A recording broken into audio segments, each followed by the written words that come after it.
Good day, everybody. This is David from Valley WorkSafe.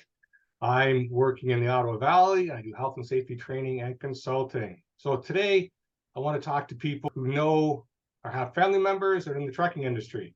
In the Ottawa Valley, pretty sure everybody knows someone who is in the trucking industry, whether it's dump truck, tractor trailers, hauling grain, and so forth. So one of the things that people in the industry need to worry about is hours of service.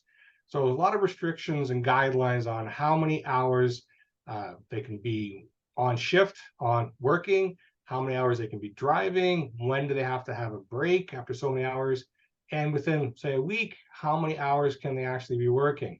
So I'm just going to try and give you an appreciation of why they're there, a little bit of what they are, and so maybe this hope will give you a bit of understanding of some of the pressures and stressors that may be in your friends' spouses' lives.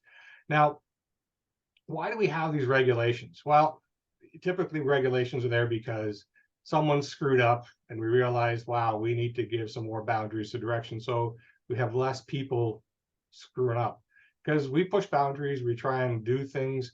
Well, I guess in some ways you can say that the country say, get her done. Things, work to be done, let's get it done. Which is nothing wrong with that, but sometimes we can exceed our capability. So in the airline industry, I'm sure we don't want our pilots being on call or flying for 24 hours and not have a rest, right?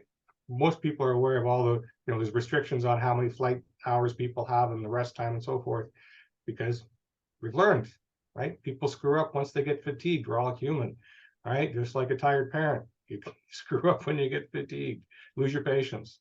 In the trucking industry, it's no different. We've realized that, that it's a lot of trucks, a lot of people moving material back and forth. They need time off, they need rest so they can function properly. It's not just in the driving too, it's also when we inspect their vehicles, right? Do the maintenance. They want to make sure they're on top of their game, not missing anything.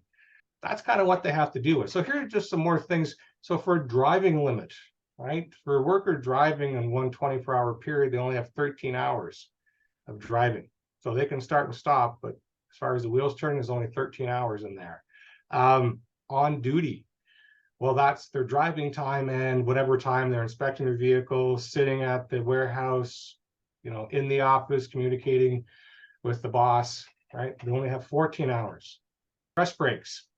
Right? How many breaks? I think it's after 8 hours you need a break if you haven't taken a half-hour break in there, making sure you schedule those breaks. And within a week, a month, and so forth, how many hours do you need to have off if you're working so many hours? And it's all there to make sure everybody comes home safe, right? And it also, makes sure our loads, our deliveries get done properly. People aren't screwing up, missing defects in their equipment, and so forth. It's hard when you're trying to say, hey, why can't you be home? Well, yeah, I got to park the truck, right? Why does the electronic log running? What does that mean? Well, it's tracking all these things, so I stay within a reasonable expectation of my capabilities as a human being, right? All those things are there to help make sure people get home safe. So just a thought about family members, spouses, or even just other businesses. When you're working with trucking industry, that's the boundaries they have to do. And it makes sense when you stop and look at it, right? They're only human as well, too. If you have any questions about hours of service or any kind of health and safety needs in the Ottawa Valley, give me a shout. David from Valley WorkSafe. There is no other way.